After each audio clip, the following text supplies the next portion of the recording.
Graça e paz em nome de Jesus. Que Deus abençoe o seu dia, que o Espírito Santo ministre o seu coração. Este é o meu desejo e creio que também o seu desejo. Esta semana nós fomos notificados aí pelo meio de comunicação por uma juíza em Santa Catarina que ela se posicionou perante a um assunto delicado, mas ela colocou a sua posição, ela colocou o seu argumento, ela colocou o que pensava e o que sentia. Nós vamos ver também alguém que tinha o poder de decretar algo, tinha o poder de expressar seu pensamento, tinha também o poder, diante de um julgamento, agir conforme a lei, mas ele preferiu não fazer isso. Estou falando de Pilatos, que perante a um julgamento, ele preferiu não agir com justiça. O tema de hoje, o julgamento de Jesus. O que Pilatos fez? Em Marcos, capítulo 15, verso 1, e aí é o primeiro ponto nosso, o que Pilatos fez? Interrogou Jesus. O verso 1 a 4 diz assim: Logo pela manhã, entraram em conselho os principais sacerdotes com os anciãos, os escribas e todo o sinédrio, e amarrando a Jesus, levaram-no e o entregaram a Pilatos. Pilatos interrogou: És tu o rei dos judeus? Respondeu Jesus: Tu o dizes. Então os principais sacerdotes o acusavam de muitas coisas. Tornou Pilatos a interrogá-lo: Nada respondes? Vê quantas acusações te fazem. Aqui, irmãos, nós vemos o Senhor Jesus diante de Pilatos, recebendo sobre si várias acusações, e acusações sem fundamento, sem pé, sem cabeça. Vemos aqui também o método usado contra Jesus, um método de conspiração, algo que eles estavam tramando, algo que eles estavam preparando, algo que eles estavam ali vários dias sobre a sua mente para que Jesus fosse crucificado. Havia uma trama, havia uma concordância entre estes para que Jesus fosse entregue e morto através deste julgamento. Através desse interrogamento, também a acusação que eles faziam contra Jesus era a acusação de perverter a nação. E Lucas, capítulo 23, verso 2, diz assim: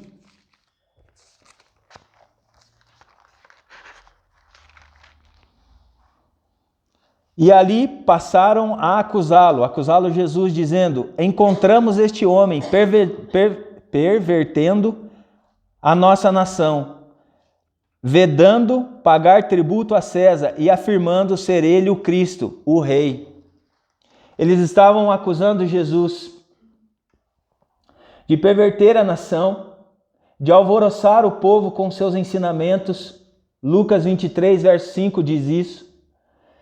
Em Lucas 23, verso 14, eles também acusam o Senhor Jesus de ser um agitador daquele local, daquele momento, aonde todas as acusações elas foram analisadas. Quando há uma acusação ou quando uma pessoa está diante de um tribunal, estas acusações elas precisam ter fundamentos.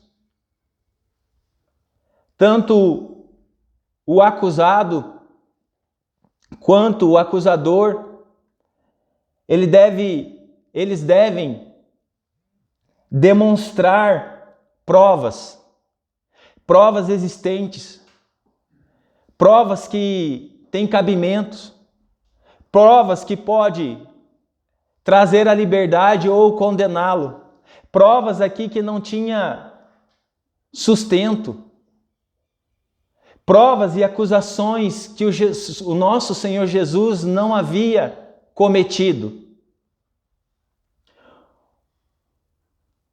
Um interrogamento que não foi justo, um interrogamento feito por Pilatos através destes sacerdotes, anciãos,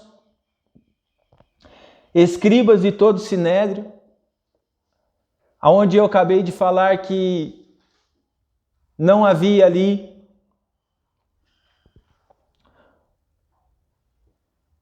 um cabimento.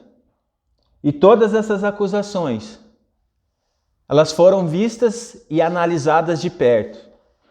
Então o que fez Pilatos?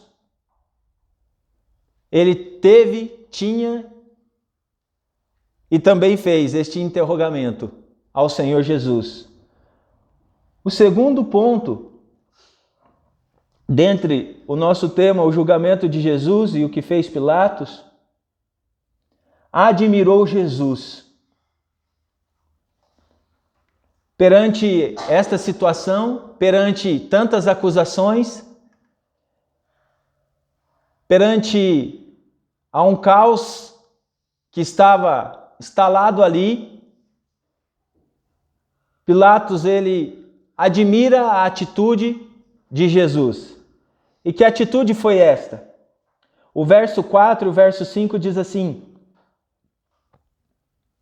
tornou Pilatos a interrogá-lo. Nada respondes, vê quantas acusações te fazem.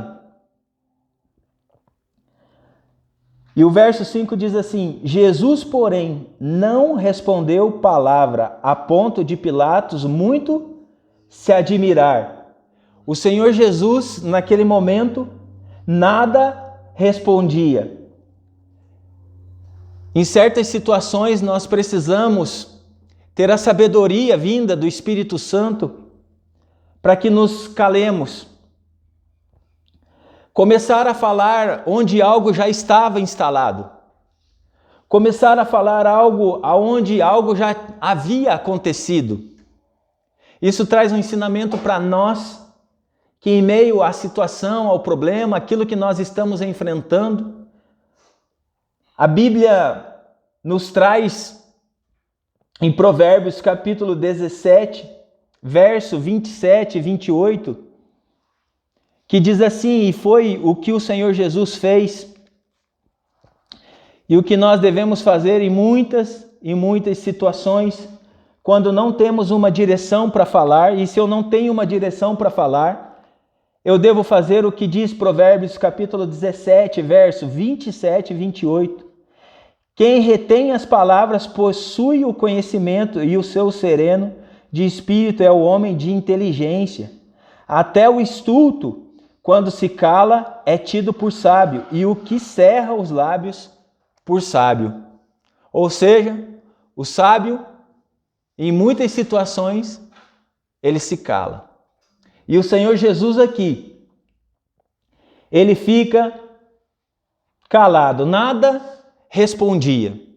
Me veio algo ontem, orando, meditando sobre tudo isso que estava acontecendo, especificamente neste ponto. O Espírito Santo me fez pensar com algumas palavras mencionadas em meu coração. Ficar quieto quando nós estamos errados, quando nós cometemos, quando de fato nós erramos, nós ficamos. Muitas vezes é fácil porque nós reconhecemos. Agora, o que o Espírito Santo colocou no meu coração, Jesus diante de Pilatos, as acusações sem fundamentos, tudo aquilo tramado, palavras que o Senhor Jesus poderia ter colocado diante de Pilatos e ter resolvido, porém ele não faz isso. ele fica calado. Calado diante daquilo que ele sabia que era o propósito do Pai. Calado diante daquilo que ele sabia e tinha certeza do que ele tinha feito e do que ele tinha deixado de fazer. A sua consciência estava em paz. E esta palavra silêncio, por português, ela traz alguns sentidos. Sentido para a pessoa de tranquilidade, de paz. E era o que eu creio que o Senhor Jesus naquele momento tinha diante de toda aquela situação. Diante de toda aquela agitação, diante de toda aquela injustiça, diante de toda aquela mentira, a paz reinava sobre o coração de Cristo Jesus.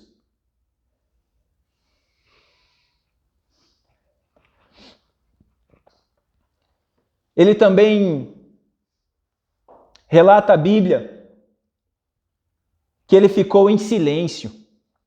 E isto estava profetizado em Isaías, capítulo 53, verso 7, que diz assim: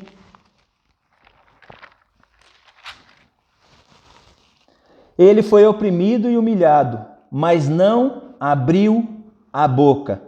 Como cordeiro foi levado ao matadouro, e como ovelha muda perante os seus tosquiadores. Ele não abriu a boca.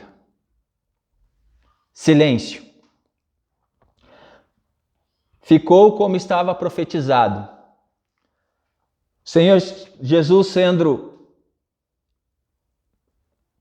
onisciente, sabendo de tudo, e sabemos que Ele é a própria palavra, Ele cumpre o que está aqui em Isaías, capítulo 53, verso 7. E aí Pilatos fica admirado pela atitude de Jesus. E nós vemos aqui que ele não briga, que ele não discute pela verdade, que ele não tem aqui o desejo de ganhar esta situação perante a multidão e perante Pilatos. Ele sabia que esta luta não era carnal, ele sabia que esta luta ela era espiritual, não era contra as pessoas, não era contra este julgamento, mas algo estava profetizado, algo estava já escrito, algo já estava determinado pelo Pai, por Deus, que o Cristo Jesus tinha que passar por isto. E mediante a isto, ele toma esta atitude de silêncio, de ficar quieto. Deixa eu abrir um parênteses aqui e aplicar em relação a nós. Quando estivermos diante de algumas situações, devemos ficar em silêncio. Se percebermos que algo está estranho, fique em silêncio, ore, clame ao Senhor. Não saia falando, porque muitas vezes com as palavras e depois nós vamos refletir o que falamos, acabamos ferindo. Em algumas situações, respire, fique em silêncio. Tente resolver depois. Não faça nada no calor da situação.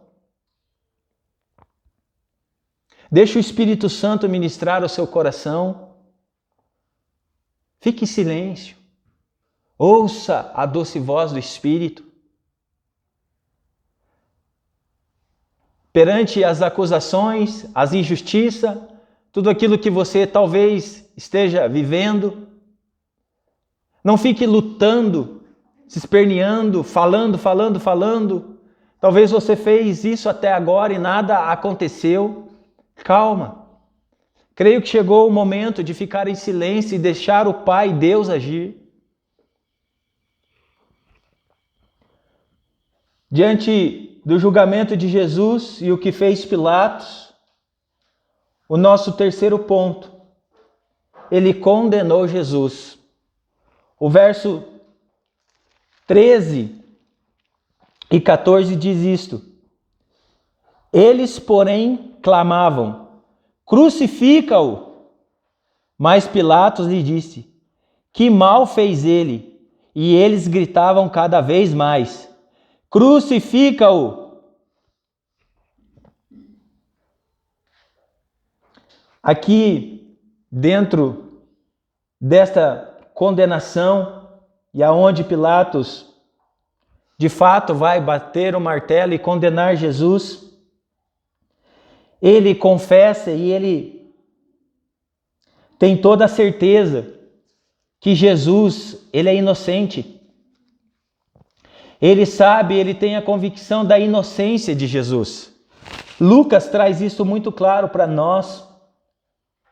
No capítulo 23, verso 4, dizendo assim: disse Pilatos aos principais sacerdotes e às multidões: não vejo neste homem crime algum. Não há crime para condená-lo. Ele não fez nada de errado. Está tudo certo, está tudo tranquilo. Eu examinei as acusações, eu olhei, eu conversei com ele.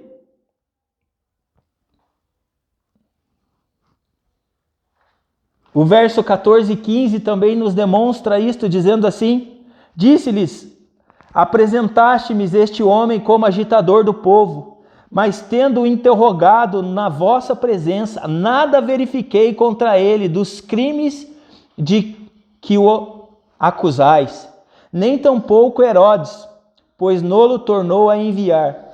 É, pois, claro que nada contra ele se verificou digno de morte. Não havia acusação. O verso 22. Então, pela terceira vez, lhe perguntou: que mal fez este? De fato, nada achei contra ele para condená-lo à morte. Portanto, depois de o castigar, soltá-lo-ei. Cristo Jesus, ele foi examinado, verificado.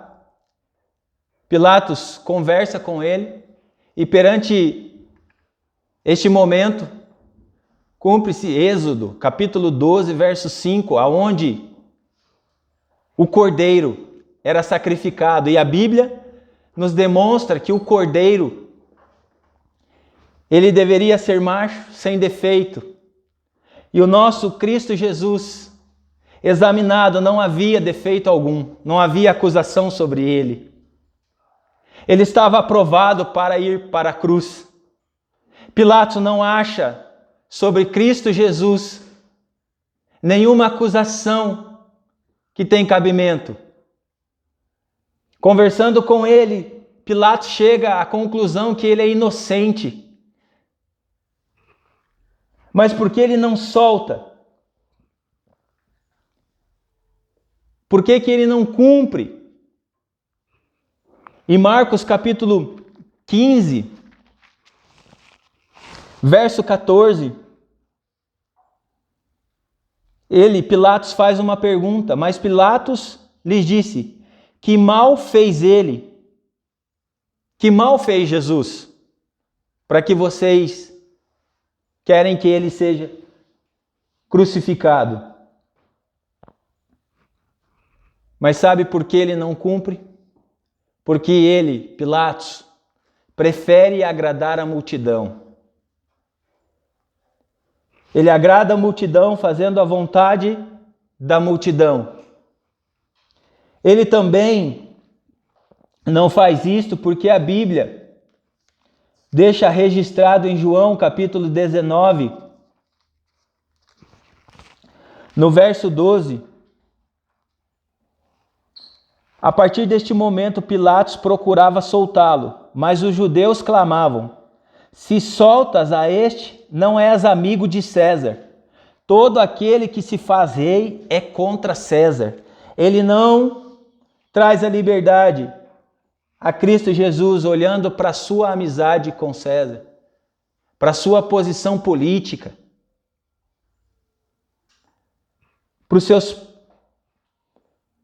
para a sua posição, para aquilo que iriam falar, preferem agradar as pessoas e a situação que está instalada. E ele decreta um fim mais injusto de todos os tempos, sabendo de que Jesus era inocente, não havendo provas, Mesmo assim, ele decide que Jesus deve ir à cruz, que Jesus deve ser crucificado. Agora, eu queria trazer para vocês, como conclusão,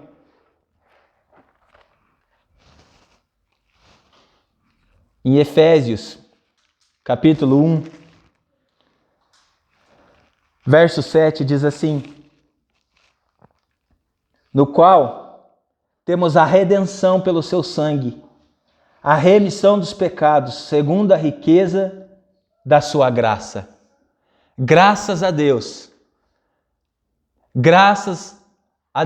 que o Senhor Jesus foi à cruz, porque esta é a cruz, porque o seu sangue derramado lá nos trouxe redenção, nos trouxe remissão dos pecados, estamos livres, estamos libertos, temos o sentido de vida.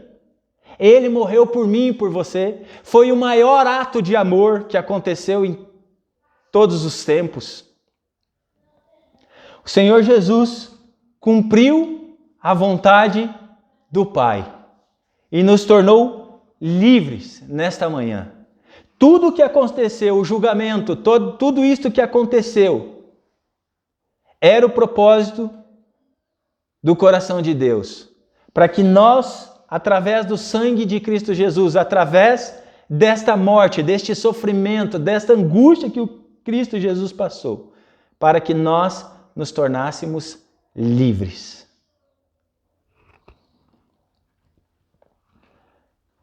Quero deixar esta palavra nesta manhã, declarando que você pode experimentar desta liberdade, através do sangue de Jesus, através do amor que ele demonstrou, passando por tantas humilhações, acusações injustas, por amor a você, por amor a mim. E este amor dele, esta paz dele, esta alegria dele, está aqui nesta manhã. Ele quer tocar o seu coração. Quero orar e abençoar a sua vida nesta manhã. Senhor Jesus, obrigado, Deus, por esta manhã. Obrigado, Deus, por relembrar por tudo que o Senhor passou, Senhor. Obrigado, Deus, porque o Senhor topou pagar este alto preço em nosso favor. O Senhor poderia ter saído, o Senhor poderia ter ido embora, o Senhor poderia não ter topado, mas o Senhor fez isso por amor. Obrigado, Jesus, nós te louvamos por este sangue que nos traz remissão dos pecados, que nos traz sentido de vida. Obrigado, Jesus, porque o teu sangue nos torna libertos. Obrigado porque através do teu sangue hoje nós temos vida e vida em abundância. Nós te louvamos, Senhor Jesus. Oramos por esta manhã, que esta palavra fique gravada no coração daqueles que ouvirão, daqueles que já ouviram. Senhor Jesus, se porventura alguém ainda não experimentou do teu toque, nós clamamos nesta manhã, aonde este ou esta pessoa estiver, que ela possa clamar, chamar, pedir o teu socorro. E este sangue que foi derramado na cruz tem o poder de libertação e de salvação. Nós te louvamos e te agradecemos por esta manhã. Em nome de Jesus. Amém. Amém. Graça e paz. Deus abençoe o seu dia. Fique com Deus.